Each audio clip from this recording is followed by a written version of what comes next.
10장을 한번 성경을 보시면 1절부터 27절까지 쭉 명단이 나왔습니다. 그래서 우리가 말씀을 읽을 때 정확하게 이제 맥락을 알아야 되니까 9장 마지막 절에 보면 이제 하나님 말씀대로 살겠습니다 하고는 임봉하는 사람들이 생깁니다.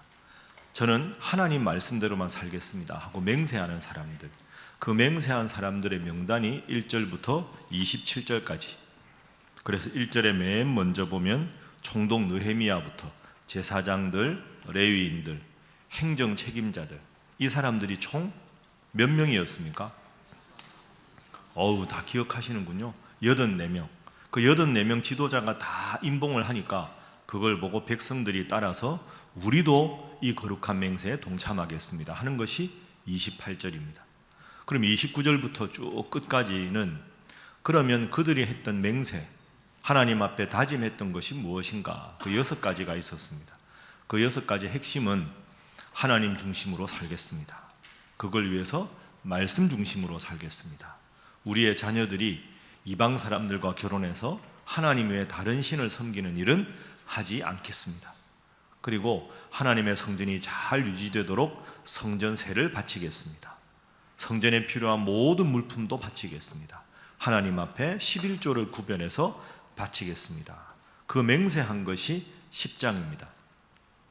그러니까 느헤미야 전체를 보면 13장까지 있는데 우리가 살펴본 대로 1장부터 6장은 성벽을 지었고, 성벽 지은 다음에 모여서 말씀 읽고 기도하고 회개하고 말씀에 순종하고 초막절을 지키고 영적으로 하나님 중심으로 살겠습니다 하는 결단까지가 10장입니다. 그럼 이제 오늘 읽을 11장, 12장, 13장은 영적으로 하나님 앞에 살겠다고 결단한 이 남유다 백성들이 일상생활 속에서는 생활인으로 어떻게 살아야 하는가. 제가 요즘 늘 강조하는, 따라합니다, 생활신앙인. 그러니까 영적으로 신앙생활 잘하고 바르게 하겠습니다가 10장. 오늘 11장부터 13장까지는 일상생활 속에서 그러면 하나님 믿는 사람으로 어떻게 살아가야 하는가, 여기에 대한 구체적인 내용이 11장, 12장, 13장입니다. 그 중에서 오늘 11장은 예루살렘에 거하는 사람들, 우리가 7장에서도 살펴봤지만 예루살렘이 지금 성벽만 재건하고 텅 비어있는 도시죠. 예루살렘에 살기로 결단한 사람들이 누군가, 어떤 사람들이 예루살렘에 살게 되는가, 예루살렘에 살기로 결단한 이유가 무엇인가, 그게 오늘 11장에 나오고 12장에 가면 다음 주에 볼 12장은 성벽을 완공해서 하나님 앞에 헌당식을 합니다. 성벽을 다 했으니까 모든 백성이 모여서 하나님 앞에 영광을 돌리고 성벽 헌당식을 한 다음에 함께 잔치한 내용이 12장. 그리고 13장은 그로부터 그 이후에 남유다 백성들이 어떻게 살았는가, 이 내용이 13장에 나옵니다. 그래서 오늘 11장은 그 성벽을 재건한 예루살렘 성에 살기로 한 백성들의 면면에 대해서 누가 어느 지파가 어떻게 살았는가, 그 내용이 나옵니다. 기도 제목 나누기 전에 이 질문을 한번 생각해 보죠. 여러분, 상식적으로 생각하면 예루살렘 성벽을 다 지었습니다. 그럼 예루살렘 성벽에 다 완공이 됐으면 그 성벽 안에 있는 게 훨씬 살기가 좋았을 텐데 왜 그 당시 사람들은 성벽을 재건한 예루살렘에 살기를 꺼렸을까? 요즘도 우리가 지금 서울에 살고 있지만 서울이 얼마나 도심으로, 서울에 얼마나 인구가 많습니까? 지방에 있던 사람들도 가능하면 서울 살고 싶어하고, 그러니까 서울은 막 교통이 복잡하고 집값이 계속 올라도 가능한 대로 수도권으로, 더 가능한 대로 서울로 사람들이 다 인구가 밀집되잖아요. 그런 거 생각하면 예루살렘이 제일 큰 도시고 예루살렘에 사는 게 좋았을 텐데 왜 예루살렘에 살지 않았을까? 우선 예루살렘은 그 성벽을 재건했는데 그 재건한 성벽의 총 둘레가 6km 정도 됩니다. 어마어마하게 넓지요. 그런데 그렇게 재건했는데 그 안에 사는 사람들 숫자가 아주 적었습니다. 그래서 우리가 앞에 기억을 해보면 이 느헤미야 7장에서 느헤미야가 열심히 기도하던 중에 문서를 하나 발견합니다. 그 문서가 뭐였습니까? 7장이니까 가물가물하시죠. 1차로 스룹바벨이 돌아올 때 그 남유다에 귀환했던 사람들의 직급과 명단, 그걸 쭉 발견합니다. 그걸 보고 그때 예루살렘에 살기로 했던 사람, 그때 지파별로 어디 정착하기로 했는데 다른 데 정착한 사람들 전부 다 정리를 하는 게 7장입니다. 근데 그렇게 해도 아직까지 실제로 거주하지는 않았습니다. 왜 예루살렘에 살기를 싫어했을까? 예루살렘에 사는 게 훨씬 좋지 않나? 여러 가지 이유가 있습니다. 첫 번째 이유는 이 사람들이 포로 생활을 하다가 돌아가서는 이제는 복잡한 게 싫은 겁니다. 여하간에 농사 잘 되는 땅, 목초지가 있는 땅, 한적해도 좋으니 그런 땅에서 이제는 평화롭게 살고 싶어 했던 거죠. 그러니까 사람들이 다 돌아와서 수도가 다 지금 황폐화되어 있으니까 거기 사는 게 아니라 그냥 농사 지으면서 다른 사람 신경 안 쓰고 편안하게 살고 싶어서 목초지가 있고 농토가 있는 시골로 다 포로 생활 끝나고 그쪽으로 돌아간 겁니다. 그러니까 예루살렘이 텅 빈 첫 번째 이유는 바로 그것입니다. 두 번째는 왜 예루살렘에 살기를 부담스러워했느냐? 나라가 망하면 제일 먼저 어디가 망할까요? 수도가 망할 거 아닙니까? 그러니까 지금 바벨론에게 나라가 멸망당하고 보니 야, 이거 도시가 크다고 좋은 게 아니더라. 수도에 살면 적국이 침범하면 시골로는 안 오니까 적의 최종 목적은 여하간의 수도를 함락시켜야 그 나라를 멸망시킬 수 있으니 예루살렘은 성벽을 재건했더라도 언제 다시 적이 침범할지 모른다. 그러니까 최대한 예루살렘에서 멀리 가서 살겠다. 이렇게 생각을 하니까 예루살렘 성이 텅 비게 된 두 번째 이유가 바로 그것입니다. 세 번째 이유는 그렇게 다들 생각을 하니까 도시지만 수도지만 사람들이 없습니다. 그러니 장사해서 돈 벌고 싶은 사람은 수도에 올 일이 없는 겁니다. 사람들이 많이 다니는 곳이라야 장사를 해도 장사가 잘 되고, 그럼 장사하는 사람들이 많아지면 집값도 좀 오르고 집도 많아지고, 그러면 상권이 형성되면 사람들이 와서 사고 파는 일이 많아지니까 사람이 많아질 텐데 농사 짓는 사람, 목축하는 사람 다 시골로 내려갔고, 그러다 보니까 인원이 없고 인구가 없으니까 상업에 종사하는 사람도 예루살렘에 들어오기를 꺼린 거죠. 그러니 상권이 형성이 안 되는 게 세 번째 이유입니다. 마지막 네 번째 이유는 종교적인 이유입니다. 수도에 살면 예루살렘은 거룩한 곳이니까 하나님 말씀대로 살아야 되는데 그게 부담스러운 겁니다. 이제는 좀 나 그냥 하나님 대충 하고 그냥 내 마음대로 좀 살고 싶다. 여기 대도시에 살면 서로 눈치 보고 그 다음에 종교적으로 중요한 사람들, 지도자들이 예루살렘에 분명히 많이 살 텐데 그 사람들이 그러면 안 된다, 그렇게 하나님 뜻대로 살아야지 왜 그러냐, 이런 말 듣는 게 싫다. 그러니까 여러 가지 이유로 농토가 많은 시골에 살고 대적의 위협에서 벗어나고 상권도 형성이 안 되고 종교적인 부담도 안 갖고 싶고, 그러니까 전부 예루살렘에 안 살고 다 시골로 내려간 거예요. 그러니 성벽을 재건한 느헤미야 입장에서는 큰 고민이 생긴 거죠. 예루살렘 성벽을 재건했으면 성벽 규모에 걸맞게 많은 사람들이 와서 살아야 나라가 살아날 텐데, 수도가 살아야 나라가 사는데 수도가 살아날 기미가 안 보인다는 것이 느헤미야의 고민입니다. 여러분, 여기서 잘 생각해 보세요. 예루살렘은 하나님의 도시입니다. 그리고 지금까지 성령이 충만해서 말씀도 읽고 회개하고 순종하고 초막절도 다 지켰습니다. 성전세도 바치기로 결단하고 11주도 바치기도 결단했습니다. 정말 영적으로 보면 하나님의 백성으로 거듭난 것처럼 보입니다. 그러나 현실적으로 돌아오면 여전히 수도 예루살렘은 황폐한 채 남아 있습니다. 영적으로는 큰 은혜를 받은 것 같은데 오늘 새벽기도 와서 큰 은혜를 받아도 집에 돌아가면, 직장 가면 한숨 나오는 환경이 있고 답답한 환경은 그대로고 마음을 짓누르는 문제는 그대로고, 그게 오늘 본문에 있는 딱 느헤미야의 모습입니다. 자, 그런데 그럼에도 불구하고, 이런 여러 악조건에도 불구하고 예루살렘에 많은 사람들이 살아야 될 결정적인 이유가 하나 있습니다. 그 이유가 오늘 본문 1절에 나옵니다. 1절. 자, 1절 말씀 우리 다 함께 읽어봅니다. 시작. 백성의 지도자들은 예루살렘에 거주하였고 그 남은 백성은 제비 뽑아 10분의 1은 거룩한 성 예루살렘에서 거주하게 하고 그 10분의 9는 다른 성읍에 거주하게 하였으며. 아멘. 자, 1절을 그냥 스쳐 읽지 말고 자세히 보면 예루살렘을 표현하는 특별한 표현이 하나 있습니다. 그게 뭡니까? 따라합니다. 거룩한 성 예루살렘. 예루살렘을 거룩한 성이라고 불렀습니다. 거룩한 성. 다 성인데 왜 예루살렘이 거룩할까요? 예루살렘은 하나님의 임재를 상징하는 예루살렘 성전이 있는 도시이기 때문입니다. 하나님 앞에 예배드리는 성전이 있는 곳이 예루살렘입니다. 도시가 커서가 아니라 하나님 앞에 예배드리는 성전이 있는 곳이기 때문에 오늘 본문 1절은 예루살렘을 거룩한 성이라고 불렀습니다. 그러니 하나님께서 주목하시는 곳, 하나님 앞에 예배가 살아나야 하는 곳, 그곳이 예루살렘이다.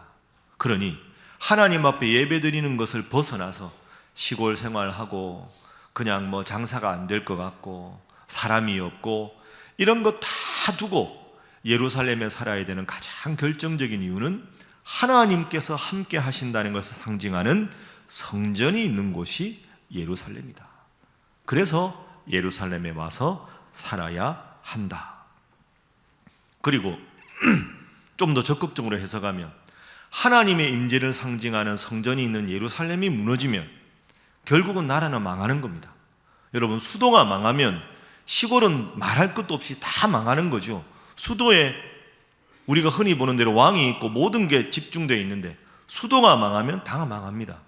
예루살렘 성이 망하면 내가 예루살렘으로도 아무리 먼 곳에 살아도 그 도시도 다 망하는 겁니다. 두 가지 이유죠. 예루살렘은 하나님의 임재를 상징하는 교회가 있기 때문에, 성전이 있기 때문에. 두 번째는 예루살렘이 망하면 나도 결국 망하게 되어 있다. 여러분에게 묻겠습니다. 여러분의 예루살렘은 어디일까요? 신일교회가 여러분의 예루살렘인 줄로 믿습니다. 이 예배당에서 하나님 앞에 예배드리는 예배가 성공하지 못하면 여러분의 인생은 성공하지 못하는 겁니다. 말씀 앞에 여러분이 붙잡고 기도하지 않으면 여러분의 인생은 황폐해질 수밖에 없습니다. 예루살렘 성은 온갖 우상 숭배도 하고 종교 지도자들이 타락하고 그랬지만 여전히 하나님의 성전이 회파된 채로 있다 할지라도 하나님 임재를 상징하는 성전이 있는 곳이기 때문에 예루살렘 중심이어야 되고 예루살렘은 사람들이 모여야 하고 예루살렘 중심으로 살아갈 때 나라가 잘 될 수 있다. 나의 예루살렘은 신일교회다. 따라합니다. 교회가 살아야 가정이 살고 가정이 살아야 내가 산다. 여러분 믿습니까? 하나님 중심으로 살아야 내가 사는데 하나님 중심으로 산다는 것의 가장 중요한 게 뭐냐? 예배당 중심으로, 예배 중심으로 사는 겁니다. 우리가 9장 10장 계속 보지 않았습니까? 이 남유다 백성들이 이제는 하나님 말씀대로 살겠습니다, 말씀대로 순종하겠습니다 했을 때 회개하고 10장에서 본 결단 중에 제일 중요한 게 뭡니까? 성전이 잘 되도록 하겠습니다. 성전세 3분의 1 세계를 바치겠습니다. 말씀드렸죠? 성전세 3분의 1 세계는 노동자가 열심히 나흘간 일해야 벌어들일 수 있는 상당히 부담스러운 금액입니다. 성전에 필요한 모든 나무와 모든 향과 모든 기름을 우리가 아낌없이 제공하겠습니다. 성전이 잘 유지되도록 제사장과 레위인들을 위해서 11조를 바치겠습니다. 거듭 말씀드리지만 이들이 지금 돈이 있는 사람들이 아닙니다. 포로기에서 돌아와서 지금 농사도 못 짓고 50일간 성벽 재건하고 그 다음에 와서 말씀 들어서 지금 생업이 초토화가 됐는데 이들의 결단은 하나님 중심으로, 말씀 중심으로 나아가서 성전 중심으로 살겠습니다. 그러니 느헤미야는 이 점에 주목을 한 겁니다. 성전 중심으로 살아야 이 나라가 살고 성전 중심으로 살아야 우리가 다시 부흥할 수 있는데 예루살렘 성전이 있는 이 도시가 황폐화되었는데 이 도시를 그대로 두고 인간적인 생각만 하고 인간적인 계산만 앞세워서 이 성전을, 이 성벽을, 이 성을 버려두어서는 안 된다. 성전이 있는 예루살렘이 잘 되어야 우리가 잘 될 수 있다. 이게 오늘 본문의 제일 중요한 교훈인 것이죠. 그래서 오늘 첫 번째 기도 제목입니다. 첫 번째 기도 제목은 교회를 위해서 기도하고 책임지는 성도가 되게 하소서 하는 것입니다. 교회를 위해서 기도하고 교회에 문제가 있으면 책임지는 성도가 되게 하여 주옵소서. 성전을 지었지만 다 황폐한 그 도시에 많은 사람들이, 오늘 1절 말씀 보십시오. 백성의 지도자들은 예루살렘에 거주하였다. 지도자들이 다 돌아와서 예루살렘에 삽니다.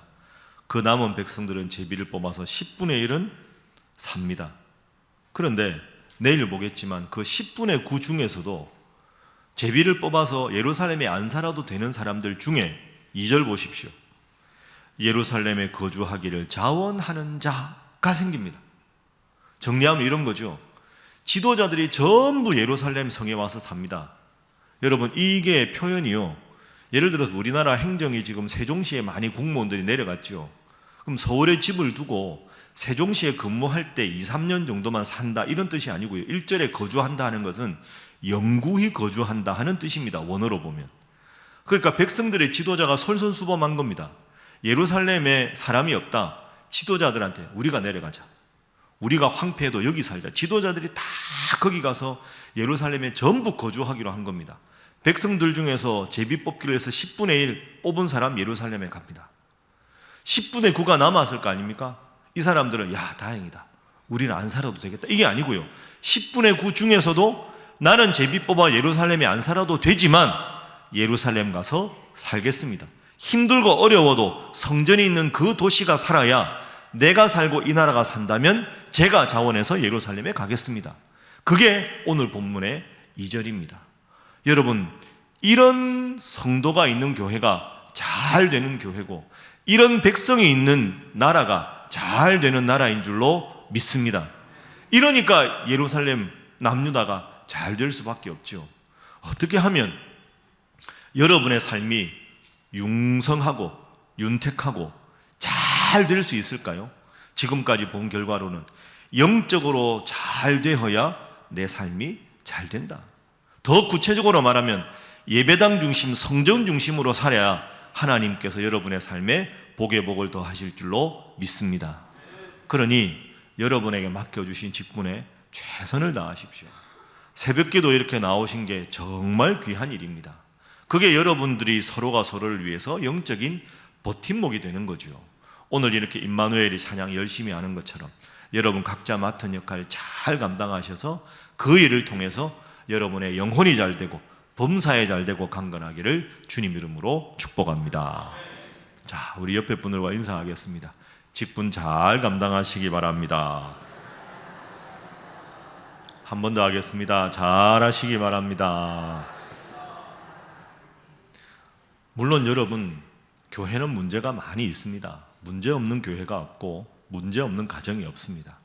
오늘 본문에도 보십시오. 그렇게 은혜를 받았는데 예루살렘 성은 여전히 문제투성이 아닙니까? 문제를 지적하는 사람은 많습니다. 이것도 문제고 저것도 문제고. 지적은 누구나 합니다. 근데 지적하는 사람들은 지적만 하고 해결을 못합니다. 여러분들은 문제가 보이면 문제를 지적하는 분들이 아니라 그 문제를 기도하고 내 문제로 안고 해결하는 분들 되기를 주님 이름으로 축복합니다. 제가 신학교 다닐 때 신학교에는 이제 예배가 있지 않습니까? 예배당에 와서 장신대 채플에서 예배를 드리는데 이제 뭐 시골 교회 목사님들, 서울에서 목회하시는 분들, 선교사님들 이런 분들이 와서 예배를 드립니다. 제가 학교를 7년 다녔으니까 얼마나 많은 목사님들 설교를 들었겠습니까? 그런데 그때 당시에도 이미 연세가 70이 다 되신 목사님, 지금이야 연세가 한참 더 되셨죠. 그분이 와서 이제 설교하던 그 예화가 지금도 기억납니다. 그분이 북에서 오신 분인데요. 그때도 연세가 많으신데 그분이 14살 때라고 하셨습니다. 14살 때 새벽기도. 그러니까 한참 전 아닙니까? 그 옛날에는 목회자들이 많지 않았기 때문에 시골 교회는 예배당 이렇게 아주 허름하게 짓고 전담 목사님이 없으니까 새벽기도는 그냥 새벽에 알아서 나와서 기도하고 알아서 가는, 우리처럼 새벽 기도에 목사님이 맡아서 하는 게 아니라 새벽에 와서 알아서 기도하고 알아서 가고 그런 교회였다는 거죠. 그런데 이 목사님이 어릴 때부터 새벽 기도를 다녔답니다. 그런데 어느 날 장마철이라 비가 엄청나게 오는 날이었는데, 매일 새벽 기도 가면 기도할 용사들이 있잖아요. 앞에 권사님도 계시고 저분 오셨고, 비가 너무너무 많이 오니까 오늘은 도저히 교회를 못 가겠다, 예배당을. 또 한편 생각하니까 어린 나이지만 내가 오늘 예배당에 안 가면 다 나 같은 마음만 가지면 오늘 새벽 기도 아무도 안 오면 하나님이 얼마나 마음 아파하실까. 그래서 14살 이 목사님이 이렇게 우비를 이렇게 뒤집어 쓰고 예배당에 갔답니다. 작은 예배당, 함석지붕 예배당. 가보니까 아무도 없더래요, 기도하는 사람이. 항상 제일 열심히 기도하는 1년 365일 개건하는 박 장로님이라는 분이 계셨는데, 그분은 와 계실 줄 알았는데 그분도 안 계시더라는 거죠. 나까지 안 왔으면 큰일 날 뻔했다. 박 장로님이 안 오실 분이 아닌데 생각을 했답니다. 그래서 이제 기도를 이렇게 딱 앉아서 기도를 하는데 비가 막 쏟아질 거 아닙니까? 함석 슬레트 지붕이니까 얼마나 빗소리가 크게 나겠습니까? 기도를 하다가 딱 무슨 소리가 나서 보니까 박 장로님이 들어오시더랍니다. 근데 박 장로님이 들어오시는데 손에 막 이런저런 양푼이 돼야 냄비고 세숫대하고, 옛날에 누런 세숫대 그런 걸 이렇게 들고 들어온. 눈 뜨고 저분이 뭐 하시나 하고 보니까 함석 지붕에 비가 많이 오니까 비가 막 쏟아지니까 이게 지붕에 비가 이제 막 떨어질 거 아닙니까? 예배당 바닥으로 똑똑똑 하면서 이제 이쪽에도 빗물이 떨어지고 저쪽에도 빗물이 떨어지니까 박 장로님이 기도하러 안 오신 게 아니라 기도하러 왔다가 비가 새는 예배당을 보고는 집에 있는 모든 양푼이 그릇 같은 걸 가져다가 비 떨어지는 데마다 그 세숫대야 냄비 놓고 양푼이 놓고 그렇게 다 놓고는 이 장로님이 다시 무릎 꿇고 기도를 하는 겁니다. 기도 내용을 들어보니까 이런 기도였다는 거죠. 하나님, 제가 죽일 놈입니다. 하나님, 제가 죽일 놈입니다. 새벽기도 오면서 집에 비 많이 와서 지붕 셀 건 걱정했는데 아무 생각 없이 예배당에 와서 보니 주의 예배당이 비가 새는 걸 책임지지 못한 이 장로가 죽일 놈입니다. 그리고 눈물을 팡팡 흘리면서 기도를 하시더라는 거죠. 그때 이 목사님 14살 때 역시 저런 분이 기도하는 분이구나. 그래서 이분이 교회를 위해서 충성하라, 헌신하라 하는 설교를 하면서 이 대목을 70 되신 목사님이 그 옛날 50년도 더 지난 그 어릴지라고 생각하면서 눈물을 흘리면서 설교하셨던 기억이 납니다. 그러면서 젊은 신학도들 막 뜨겁지 않습니까? 한국교회 이게 문제다, 저게 문제다, 교회를 개혁해야 된다. 그때는 신학생이니까 목사님들이 회개해야 된다, 장로님들이 회개해야 된다, 막 그럴 때는 신학생들한테. 그러면서 마지막에 딱 한마디 하셨습니다. 비판을 너무 좋아하지 말아라. 문제를 지적하지 말아라. 문제를 지적하는 사람이 없어서 한국교회가 망하는 게 아니다. 그 문제를 내 문제로 부둥켜 안고 기도하는 사람이 없어서, 문제를 지적하는 사람은 많은데 문제를 해결하려는 박장로님 같은 사람이 없어서 한국교회가 망가지고 있다. 여러분들 꼭 명심하라. 그 말씀을 하셨습니다. 여러분 참 맞는 말씀 아닙니까? 여러분 우리 교회라고 문제가 없겠습니까? 이쪽도 일꾼이 필요하고 저쪽도 일꾼이 필요하고 이건 이렇게 돼야 되고 저건 저렇게 다 그렇습니다. 그러나 문제를 지적하는 여러분이 아니라 문제가 여러분 눈에 보이면 하나님이 그 문제를 보게 하셨으니 그 문제를 내 문제로 안고 문제를 해결하는 여러분 되시기를 주님 이름으로 축복합니다. 그래야 교회가 잘 되고 그래야 은혜가 있는 거죠. 예루살렘 성벽 다 완공해도 거주할 사람이 없는데 지도자들이 먼저 오고 제비 뽑아서 기꺼이 오고 자원해서 오는 식으로 여러분 각자가 하나님 맡겨주신 일을 잘 감당해서 올 한 해는 우리 교회가 문제가 많은 교회가 아니라 많은 문제가 은혜로 해결되고 기도로 해결되고 여러분의 헌신으로 해결되는 우리 신일교회 되기를 주님 이름으로 축복합니다. 그래서 두 번째 기도 제목입니다. 두 번째 기도 제목은 맡겨주신 직분을 잘 감당하게 하소서 하는 겁니다. 맡겨주신 직분을 잘 감당하게 하소서.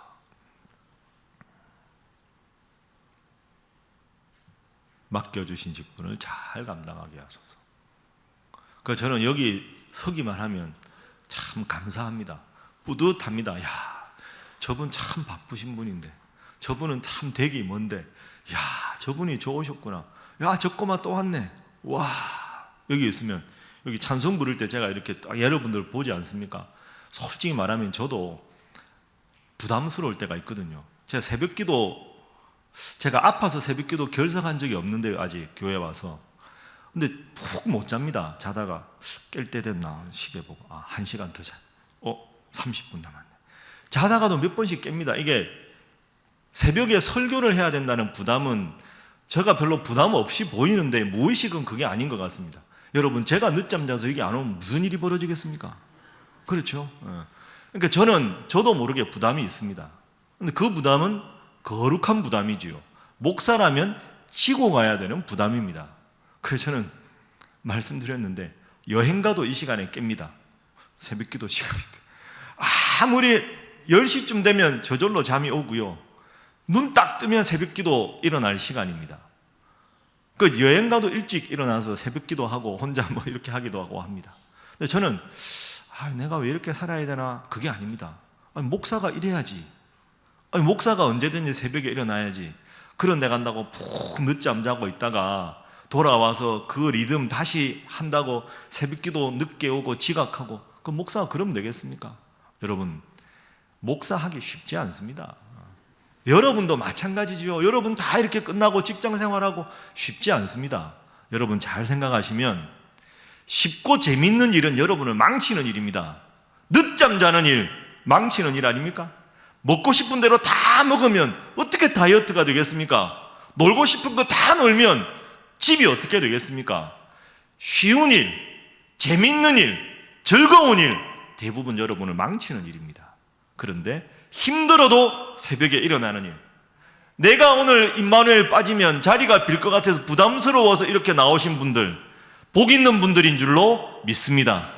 새벽에 여러분 오시기가 쉽지 않습니다. 여러분의 인생에 도움이 되는 일은 힘든 일입니다. 힘든 일이지만 즐거운 마음으로 기쁘게 할 때 하나님 복을 주실 줄로 믿습니다.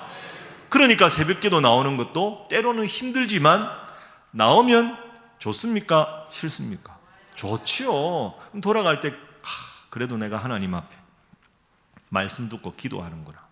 쉽고 재밌는 일은 대부분 여러분을 망치는 일이고, 힘든 일이지만 그 일을 열심히 하는 것이, 즐겁게 하는 것이 보람 있고 여러분의 인생에 도움이 되고 영적으로 도움되는 일입니다. 교회에 감당하는 직분, 그 직분 잘 한다고 알아주는 사람도 별로 없고, 때로는 다 열심히 했는데 이렇게 왜 안 왔냐, 저렇게 말이 많은 데가 또 교회 아닙니까? 다 죄인들이라.